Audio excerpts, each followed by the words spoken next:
And it's almost 1 year since Russia's full-scale invasion of Ukraine, and the war is absolutely having huge impact not only on Ukraine, but also across Europe and across the whole world. What are the policy pathways to tackle and the points of vulnerability to address in Europe as Russia's unprovoked war rages on? And this is what we're going to discuss now at this session. It is a great honor for me to introduce you the speakers of the session. We have Sanna Marin, Prime Minister of Finland, Gregory Meeks, Congressman for New York, ranking member of the House Foreign Affairs Committee, Maia Sandu, President of the Republic of Moldova, and Jean-Pierre Clamadieu, Chairman of the Board ENGIE Group. My name is Sasha Vakulina. I'm with Euronews and I'm going to be moderating this session. Now, if you want to join the conversation, please use the hashtag WEF23. There's going to also be a possibility for those of you in the audience to ask a question a little bit later to any speaker here. Without further ado, the first question is going to be to Sanna Marin. Let's start this. To what extent has the war resulted in broad shifts when it comes to all these aspects, economic, political, and also military links and connections across Europe? And in what ways can we expect these links and connections to continue to evolve this year as we're going into year 2 of the war in Europe? Well, thank you for having us in this panel. I fully agree with the Commission's President Ursula von der Leyen that the war is not only affecting Ukraine, it affects the whole Europe, the whole world actually. We are seeing this geopolitical change in the world and there is a war of values going on in the world. The rules-based order is being challenged and this affects everyone, not only Ukraine, but everyone in the world. And the war affects Europe in very concrete ways as well. We are also not only in the war in Ukraine, but also in energy war in Europe. Russia is using energy as a tool, as a weapon against Europe, and it tries to diminish our support to Ukraine. Putin tries us to be afraid of Russia, what might happen. He wants us and our citizens to think what are the prices of the war, and we are already seeing people frustrated with the high energy prices everywhere in Europe. But the answer is not to weaken our support towards Ukraine. The answer needs to be actually the opposite. We need to send more support to Ukraine, more weapons, more humanitarian aid, more financial aid, to make sure that the war will end as soon as possible and for Ukrainian win. And this is crucial. So our aspect of Putin's screwdrive that he is using now with the energy against Europe should be that we are sending more support for Ukraine. Let's go about this support with to Gregory Meeks, the next question. Let's pick up on that line and go with what further long-term support can be provided from all the allies and any possible support when it comes to NATO, European states and allies further abroad, including the United States, like extend to Ukraine beyond what has already been done? So first let me thank you, and it's a pleasure to be here, and let me thank, of course, the Prime Minister and President Sadu for their commitment and what you're doing in your countries. You've gone beyond the call of duty, staying together, had the opportunity to visit both and to see how you've taken in Ukrainian people who ran. And it's that kind of unity that's tremendously important, as indicated, because what Putin did not count on was the unity of NATO and EU and other allies all over. And you have exhibited just the closeness and the determination to stand and to make sure that's happening. And we can see the strength and determination of the Ukrainian people. I visited Ukraine. I was the first one to get into Ukraine after the invasion, and the first, I was there, the last Codel to go to Ukraine before the invasion. And to see and feel the determination of the Ukrainian people is important. So what else can we do?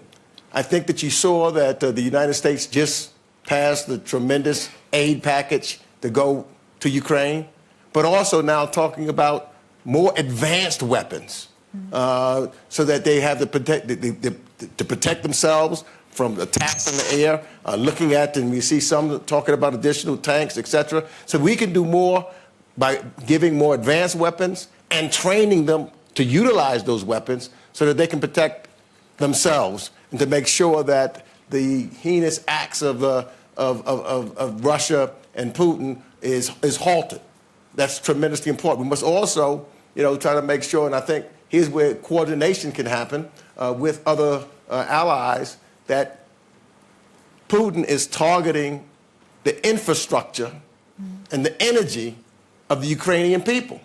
And so we can't forget that also. We know that we have a big responsibility, so some, though, need to help the infrastructure because it's cold now in the middle of the winter. And he's counting on us to separate. He's counting on us not to stand together. And I think that by us making sure that voices from the extremes in any of our countries, that they don't win out and they don't hear and we stick together, that is going to be what I think will help them to victory. Thank you so much. President Sandu, alongside socioeconomic disruptions, what are the other key points of vulnerabilities with the effects of the war exposed in Europe, and what is being done to mitigate those vulnerabilities? Because your country has a very specific position when it comes to this war in Europe and Russia's aggression on Ukraine.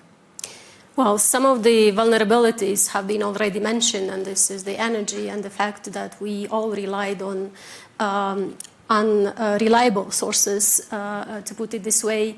Of course, Moldova was more vulnerable because it depended 100% on the gas purchases before the war started. Now we get only 40% of our gas needs from Gazprom, and we managed quickly to diversify into to find our other sources to supply energy to the country.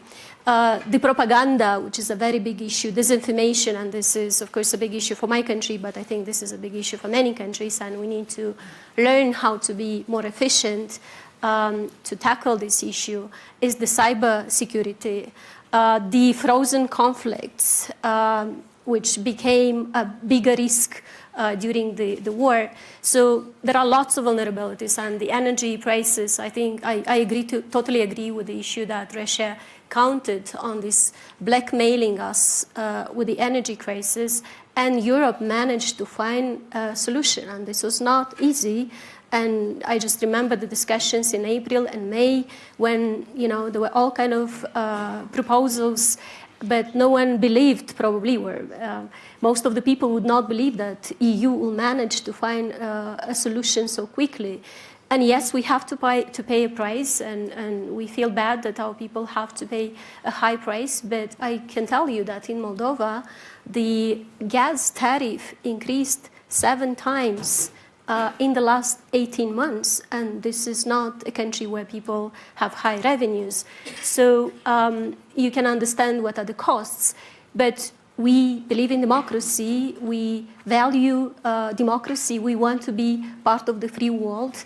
And the only solution is to stay together. And yes, it is difficult, but we have to help Ukraine, all of us. We have to stop Russia. We have to help Ukraine win this war, because otherwise all of us will be in danger. Monsieur Clamadieu, which underlying factors of the current economic downturn and potential recession facing Europe you think are most exacerbated by the war, and to what degree will Europe's economic recovery hinge on the outcomes of this war? Because that's another front there. No, that's clearly another front, but in fact what I can say echo very much what the President was just saying, because I think it applies also to Europe. I think we've discovered, and it might sound a bit naive, but I guess we've discovered in February of this year how dependent we were on Russian gas. And we've seen a situation during the first few months of the war where we were really wondering at what point and by whom the gas flows would be cut. At the end of the day, it happened in June, July, where we've lost not all, but a very significant part of the energy which was coming from Russia. We have reacted very, very quickly. A few key decisions made by the Commission, but a lot of action taken by companies, utilities, energy companies across Europe. I would say we've seen the situation degrading probably until August, with a very significant risk premium put on energy prices. I mean, we've seen gas prices reaching 300 euro per megawatt hour compared to an average of the last 10 years below 20, so a 10 times increase. And at this point of time, we started to see large industries stopping some of their operations in Europe. Fertilizers, steel industries, people who are very dependent on energy, very worrying. And frankly speaking, I think at the end of August, beginning of September, there was this feeling that there would be a major impact on the European economy. At the same time, we were starting to think that there might be disruption in the supply of energy during the winter. The situation was exacerbated by some specific issues like the French nuclear fleet being under maintenance for part of it. Since that, the situation, frankly speaking, has improved very significantly. We've been able to bring very significant quantities of GNL into Europe. We've been able to fill up our storage at the highest possible level before the winter period. We've been helped by external conditions, and weather was pretty mild at the beginning of the winter. But we are in a situation today where I'm pretty confident to say that there won't be disruption in the supply of energy, neither gas nor electricity in Europe during the last few months of winter. Prices are starting to go down. We are not back where we were 2 years ago, but we are back at a level which is a bit more sustainable.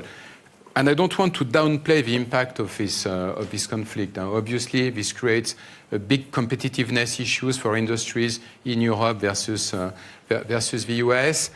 I think it will probably take another couple of years before the flow of GNL, LNG, is again offering visibility for European consumers. But frankly speaking, thanks to the alignment of political decision makers and industries, we've been able to go through this year of 2022 probably much better than we expected when this conflict started.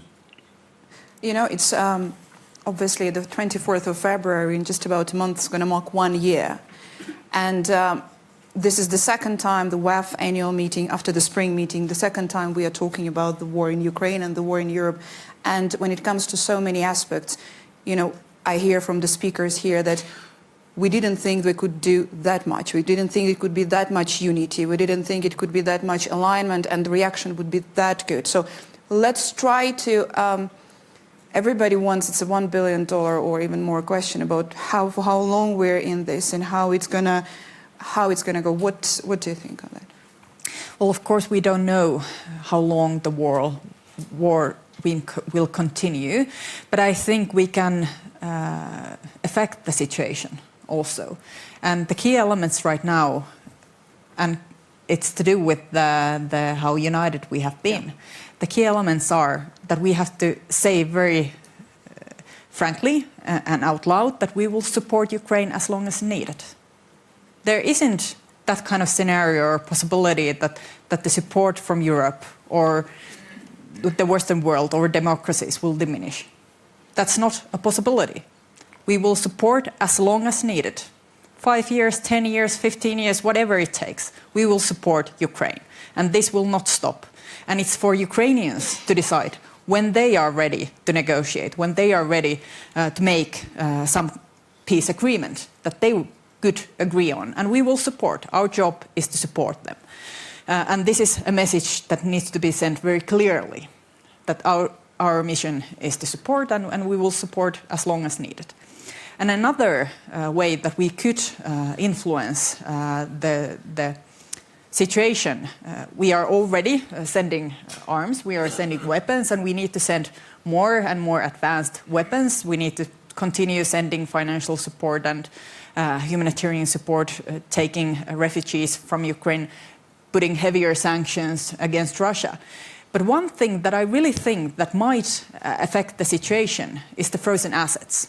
There are a lot of frozen assets from the Russian central bank, a lot of frozen assets from oligarchs, and we need to find solutions how to use these assets. I know it's legally and from a legal point of view, it's a very difficult matter and very difficult issue, but I think we need to find solutions. How to use these funds to support Ukraine, to rebuild Ukraine. I think this could affect the war more than we think, because there are many interests behind these assets and this money. So I think that might really affect the situation. It doesn't solve everything, but I think that's the one thing that we haven't yet used. And I think we need to find the legal framework to do this, to use those assets to support Ukraine. And this process of rebuilding and reconstruction, it's not being postponed. It's not like when the war is over, that's going to happen. No, you have all known, when you visited the country, you know exactly that it has already started step by step.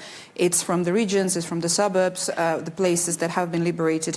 They're already being reconstructed. So this is, of course, something that is already on and is going to be in focus this year as well. Gregory Meeks, what's your assessment of the possible trajectories of what the war in Ukraine might take going into 2023, and what possible trajectories could NATO take as well? Well, first, I think that what's unshakable and unbreakable is the Ukrainian people's resolve. They, when I visited prior to the invasion, what I wanted to know was whether or not the Ukrainian people would fight. Truth of the matter is, I went, whether I talked to the person that was driving the taxis, or that was in the hotel, or that was waiting in the restaurants, I've asked them, if Russia attacked, what would they do? And they said, we would fight. And they referred back to 2014 and said, they will never, ever allow what happened in Crimea to happen in their native land. They will never yield to Putin in Russia. They were absolute about that. And we see them continuing to fight. And so I think that you will continue to see Ukraine winning this war and fighting when we give them the ammunition and what they need to fight, because that determination, that's not going to change. That's unshakable. And what is, as the Prime Minister just indicated, that is absolutely devastating to Putin is our solid unity. He's hoping and looking for ways to shake it. So we've got to make sure that, and I think that the Russia propaganda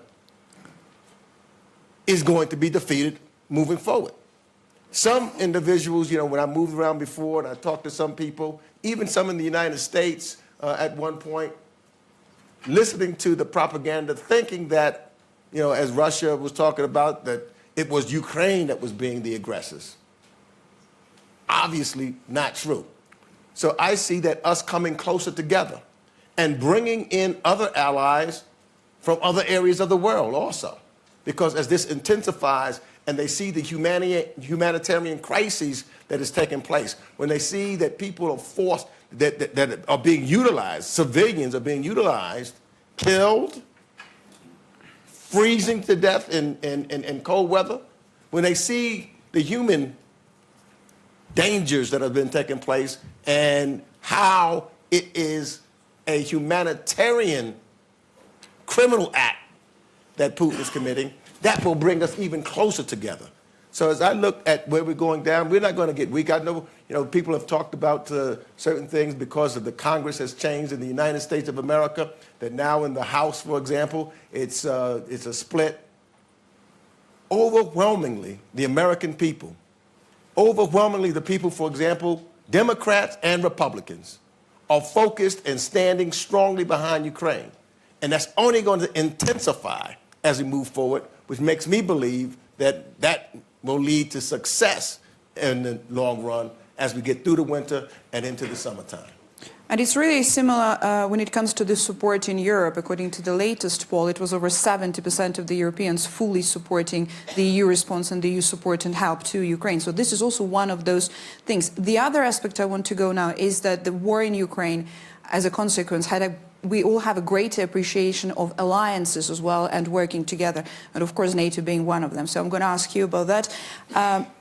When Finland and Sweden obviously announced NATO aspiration, there was this there was this tweet that said, I can't remember the author, and I apologize if you were the author, that what Putin tried to do, he wanted to Finlandization of Ukraine, but instead what he did was Ukrainization of Finland and Sweden. So you are now on the way there. So to what extent, how is the process going? Because this was Sweden and Finland NATO aspiration happened in response to the war in Ukraine. And how is it going? How is the cooperation happening and the solidarity as well? Because you are doing it, not just yourself, but you said that you're going to be doing it only hand in hand with Sweden. Because that's another alliance, that's another appreciation of alliances. Well, the Finnish atmosphere and the mindset of people changed at the same time when Russia attacked Ukraine. In that before that moment, if you ask Finnish people, do they think that Finland should join NATO, majority would have said, no, we have that possibility to apply. That's very important that we have that possibility, but we didn't have that kind of discussion, active discussion before. And if you ask the majority of Finnish people or the parliament, they would have said, no, we don't see that we should right now apply to NATO membership. But when Russia attacked Ukraine, everything changed. The world changed. Our neighbor was no longer the same neighbor. It was aggressive neighbor that went across that border, and Finnish people asked themselves, what is the border that Russia wouldn't cross? And that's the NATO border. And that's why Finnish people wanted us to go to NATO. 188 parliamentarians out of 200 voted in favor of NATO membership. So we don't have 100%, but we are very close in our parliament as well. And we have this unity in Finland. We have this cohesion and consensus about the NATO application. And I'm also very happy that we made this decision at the same time that our Swedish neighbors did, because we are also sharing, of course, the same geopolitical atmosphere, the same geopolitical security environment. So I think from NATO's perspective also, it's very important that Finland and Sweden is applying and entering NATO together. Of course, there are still two countries that hasn't ratified, Hungary and Turkey. And I have talked, for example, with Prime Minister Orban every time that we meet in European Council, and he has said that they will ratify as soon as the Parliament will start its term this spring, hopefully very soon. Turkey, we don't have that timetable yet. Of course, we hope that will happen sooner than later. We are fulfilling all the criteria, we are ticking all the boxes that is needed to become a NATO member. And actually, for example, Finland is already using over 2% of our GDP to defense, and we have done this for quite some time. And we are seeing a lot of support from Ukrainian people to fight for their country. They are fighting for their freedom, for their independence and their country. And if you ask Finnish people how willing they are to defend Finland, I think we are ranked number 1. Ukraine is number 2. So we have been in war with Russia, and we know what that's like. And we don't want ever again there to be a war in Finnish soil. And that's why we are applying to NATO, so that there wouldn't be a war in Finland ever again. That's the border that Russia wouldn't cross, and that's why we're applying to NATO. President Sandu, Moldova is applying for the European Union. That's another, of course, as well, alliance and this appreciation of it. How important is that? How also the view on it changed? Because Moldova has also experienced some of the opinion polls that were not necessarily always supporting the idea. And also, just to follow up on what Gregory Meek said there, the propaganda issue, of course, is something that happened a lot in Moldova over years. Well, I actually believe that Moldova's chance to survive as a democracy is only within the EU. And just being realistic about what's going to happen in our region in the next, 10, 15 years. Of course, we all hope for a victory, for a speedy victory of Ukraine, and this is going to happen. But we cannot see Russia becoming a democratic country very soon. And this means that the challenges for the region are still going to be there. Moldova survived, managed to deal with the challenges that you asked me at the beginning and to a big extent thanks to the support we received from the EU and from the development partners, and we're very grateful. And it is important to have a stable Moldova. It's important for us, it's important for Ukraine, it's important for the EU. For the EU, it is important to have a peaceful and stable Ukraine. It is important to have a peaceful and stable Moldova, and that's why the EU enlargement is important. I think Ukraine has proved it's paying the highest price for the democracy and for the EU values. Moldovans have been doing their best, and yes, the propaganda is still strong, and we are fighting with the propaganda, but we have more than 70% of people over the years, despite the propaganda, despite the poverty and the many problems we've been facing, we have this constant support for the EU integration, and I think the recent gesture by the generosity showed by the Moldovan people when they managed to help 700,000 of Ukrainian refugees shows that we value the EU values, and we value peace and we value freedom. So the EU enlargement will make the EU stronger because the EU needs a peaceful and stable Ukraine, Moldova, and the rest of the countries which are aspiring for the EU accession. President Sanna, do you think, as a long shot for the bit longer future, do you think that NATO aspirations is something that Moldova could go into after? We do feel how vulnerable we are, and actually, if Ukraine is defending us literally, and we are taking steps to improve our defense sector, but we are very realistic about what we can do. We are a democratic country, and we have to have the discussion. There should be popular support, but we are having this serious discussion now on whether we can, by ourselves, defend us in a new world where we see that war is a real danger. And this was not the understanding 5 years ago, 10 years ago, when everybody thought that wars cannot happen on our continent.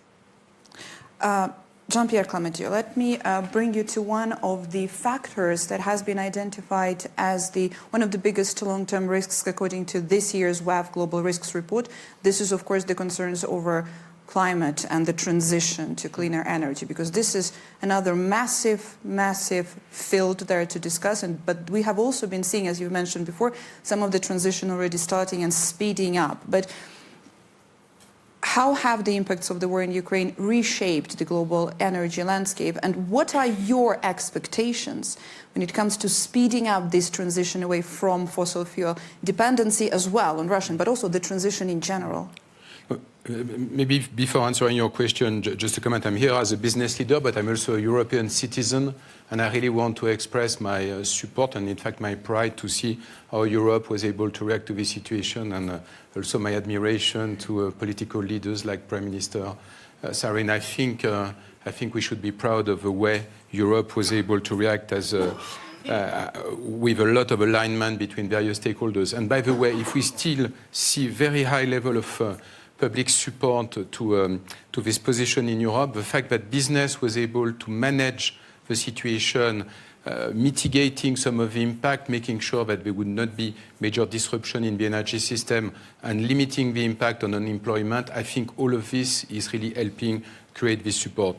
Now I think the challenge for Europe is really to make sure that we can strengthen our energy system. And this is completely aligned with the need to speed up the energy transition. We don't have any fossil resources in Europe, a bit of coal, but it's not something we want to build on. So the challenge now is to make sure that we can speed up the development of renewable. The EU has an agenda, the Fit for 55 agenda. We need to make sure that the current situation, the mitigation of the crisis, does not slow down this agenda. On the contrary, and what we see today is a number of decisions which indeed should create the conditions for us to speed up development of renewable, to speed up development of storage, speed up the development of hydrogen. This is absolutely what we need. And by the way, what's currently happening in the US with the now very famous IRA is creating challenges for us, because the US has developed a very powerful and very simple tool to create this energy transition in North America. EU needs to react. And I know that President Macron is putting a number of proposals on the table at the Council. We need to make sure that Europe develops its own IRA, once again with this objective of speeding up energy transition. This will help us achieve strategic independence, and this is something that we absolutely need. Thank you so much. We're going to be now taking a few questions from the audience. So if you have them, can you please raise your hand so that we could see? And we're going to get the microphone there. Would you just introduce yourself and then ask your question? I know there are lots of topics and the questions that you would like to ask the speakers. I'm just going to ask you to stick to the topic of this session. Could you stand up? Definitely, I will stand up as well. Hello, my name is Sakari Terikoski. I'm from the Global Shaper Stockholm Hub. And my question was about what you actually started the session with, which is the support to Ukraine. Would it be realistic to hope that also other democratic nations outside of Europe, outside of NATO, would join in giving support to Ukraine, including perhaps weapons? Thank you. Please. Concerning weapons, of course, those are national decisions, but actually many other countries are already doing a lot. They are supporting, for example, I visited New Zealand and Australia, and they are also supporting Ukraine, and I think the democratic partners across the world, they are supporting everyone, different way, but the most important thing is that they are supporting. This is a common challenge, and as I mentioned in my opening remarks, it's not only the situation isn't only the war in Ukraine. The global situation is the challenging of our values, challenging the rule-based order. There are other authoritarian regimes there that are watching very closely to Ukraine. And if Russia would win in Ukraine, I bet there would be other countries in the world that are looking, oh, that pays off. That pays off. You went to another nation, you can gain land, you can gain natural resources, that pays off. And that's why we need to make sure that Ukraine will win, that the war will stop in Ukraine, that this kind of spheres of influence, this kind of world where there are no rules, that wouldn't continue, because then we will be decades and decades in these kind of situations. And that's not a very bright future. And that's why everybody needs to support. Us Europeans, the states are doing a lot, and I'm very grateful that the states are so heavily involved in Ukraine. They are sending a lot of weapons, they are sending a lot of financial support, and we couldn't cope without the United States support right now. And that's why we need European strategic autonomy, that's why we need to build our own defense capabilities, our own capabilities in the future, all the critical aspects, to make sure that we can also cope, not only to rely in our partners, even though I'm sure that the states would help also in the future, but we need to be more strong as Europe also. Let me just add to that, because even here in Davos, as I've talked to other countries from Asia, for example, they are also locked in to try to make sure there's contributions in regards to making sure that Ukraine wins this war. So yes, I think there's a lot. And I think others will join too, because here's where, when I was talking about Russian propaganda ending, because Russia has been trying to utilize the blockage of grains that's causing others to starve. But they are trying, their propaganda says it's Ukraine that's doing it. As that continues to be revealed, who's actually blocking the ports and the seas and who's causing the starvation, that too will take some who may not be actively right now over the long to switch, because they will see how it's affecting their nation. That's why, as the Prime Minister and the President has indicated, this is bigger than just Ukraine, because other nations are affected by it. The inflation is affected by what is taking place because of the aggression of Russia. So all of the countries that are talking about and seeing high inflation, they too will see as we move on why it's significant and important for all of us to join together to make sure that Russia's not winning this war. President Sanna, would you comment on that, on the importance of other countries as well providing this help and providing the support when they can, not only from the European Union? Well, first of all, as I said, we need to have a better information about the war. And we need, and this is not just in our region, the propaganda. I was surprised to see the Russian propaganda working in countries which are very far from Russia. I thought it was just my country because it was so close. But I think everybody needs to understand this issue, that if Russia is allowed to do what it is doing today in Ukraine, then next time this can happen to other countries. It goes beyond Ukraine, it goes beyond the region, and then people should understand that even though they might feel that they're paying, a high price for that, still this price is much, much lower than the price that people in Ukraine pay, because they pay with their lives. Monsieur Clamadieu, that also, if I rephrase that question and if I bring it a little bit more in the narrower, when it comes to energy wars and everything, this was also something, the situation where in many cases the support and the help where we're looking for that outside of the European Union, for example, outside of Europe, with some new countries popping in. How important is that, and do you see it as a possible prospect? Well, yes, I mean, we've seen, I think this situation has emphasized the importance of LNG, the fact that LNG is today a form of energy which obviously has a very important role to play in Europe, not forever, but probably for the next 15 years. And LNG is coming from different countries. US is a very significant producer and exporter of LNG. We have a number of countries in the Gulf region. And this, indeed, this geography of energy is changing due to this crisis. And probably we'll see some future changes in the next few years. We had a situation where Asia was also very dependent on LNG. My feeling is that they are starting to build the infrastructure which will allow Russia to ship its gas to Asia, and this will free up quantities of LNG which will go into Europe. So very significant changes. But again, we should not forget that strategic independence is absolutely key for Europe. Energy is an element of vulnerability. Just because we don't have any energy on below our feet or around us, we need to produce it, and the best way to produce it is to go full speed into low carbon energy, renewable, and nuclear for countries where nuclear is acceptable. Thank you. We've got questions here in the first row. If we could get the microphone here.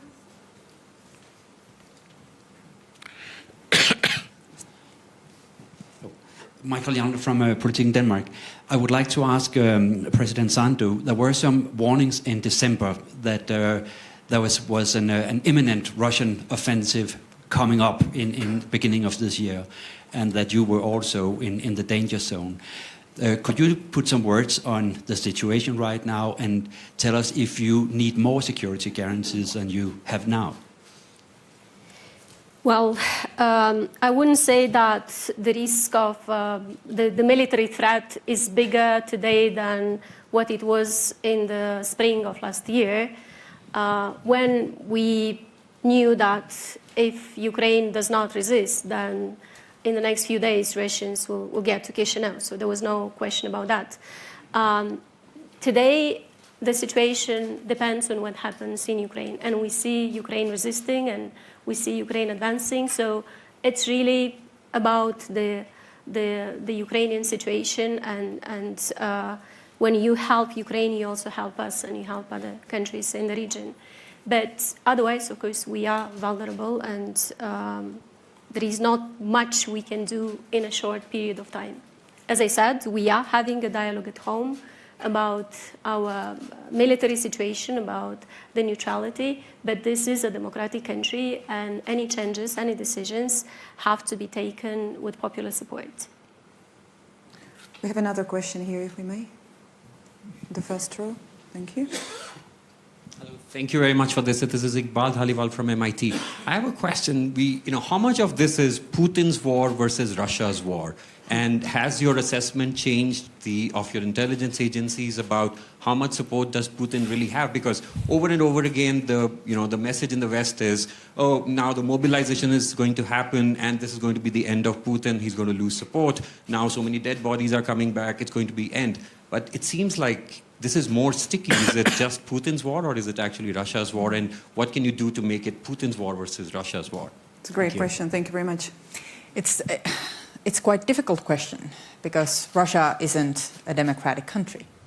So when we are seeing polls about the support of this war, can we trust those polls? Are people answering those polls and questions the way that they think that they need to answer because there isn't actually another choice? So we don't know, are those polls or question polls very trustworthy? I think this is Putin's war and it's also Russia's war. There are Russian people fighting in Ukraine. There are many of those who are turning their eye another way. And in the end, I don't think the question is the key one. I think the only key question is when the war will end, how will it end, and the only answer that needs to be that Ukraine will win, and Ukraine will win with our support. We don't know what will happen within Russia. I have, of course, spoke also with Russian people, also with activists that are against Putin, and their message is that there isn't that much of support of Putin's policy when it comes to Ukraine, but people are afraid. They are afraid of saying their opinion. They are afraid of the regime, what it might do, and this is not a new situation. We have seen this from many years. First, you put down the opposition and the civil society. You lock up your opponents. You silence the media. You take control within your country, and then these kind of matters can happen. And I really worry that there are also other countries where we can see this same kind of change going on. And are we reacting soon enough? Are we supporting those critical voices within democratic countries that are still democratic countries? Or are we just thinking that that's not important right now, let's see in the future?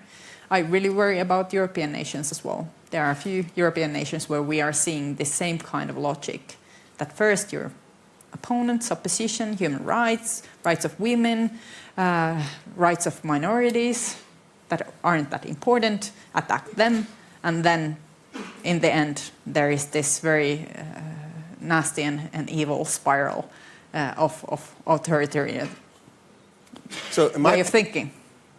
In my mind, there's no question Putin's war. No question about it.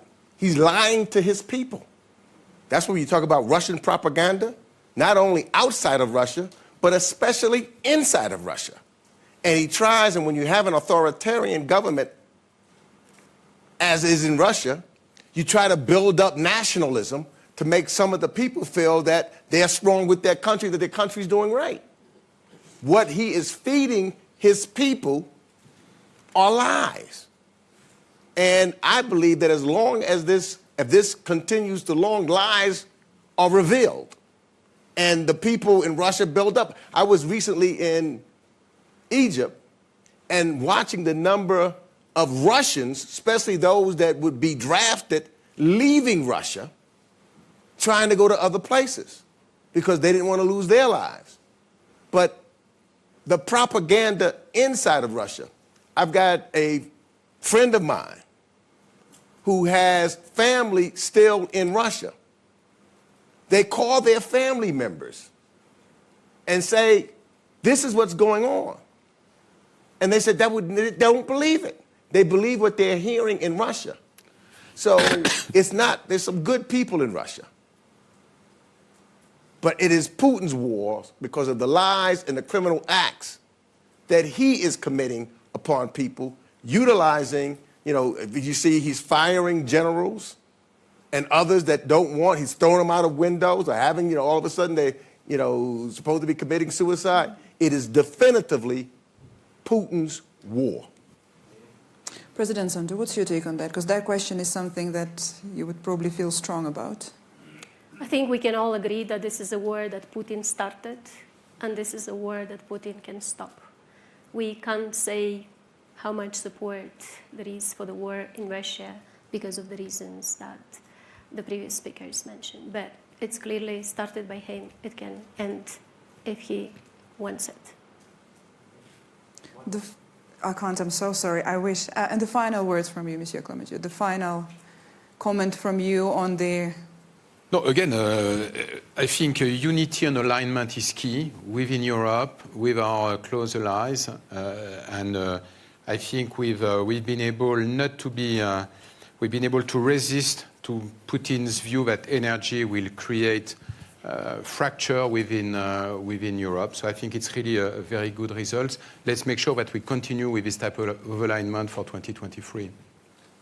Thank you so much. And if I may, just very quickly, from my side, commenting on your question, I myself was in Kiev on Maidan exactly when the invasion started. And I lived through that situation and covered the invasion from the capital of Ukraine. There is a debate whether this is Putin's war or Russia's war, but this is certainly the war of every single Ukrainian who is there or who is now in any other country and found the refuge there.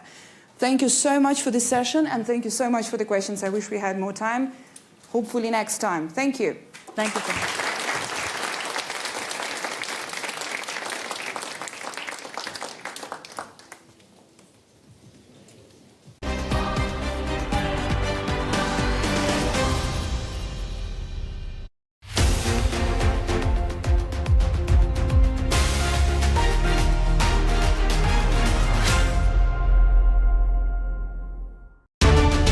Mais de 7.000 civis mortos na guerra da Ucrânia. Reino Unido vai enviar mais armamento para o país. Apoiantes do antigo presidente peruano desafiam estado de emergência e rumam a Lima para exigir renúncia da atual chefe de Estado. População da China diminuiu em 2022. É o primeiro declínio populacional em 6 décadas.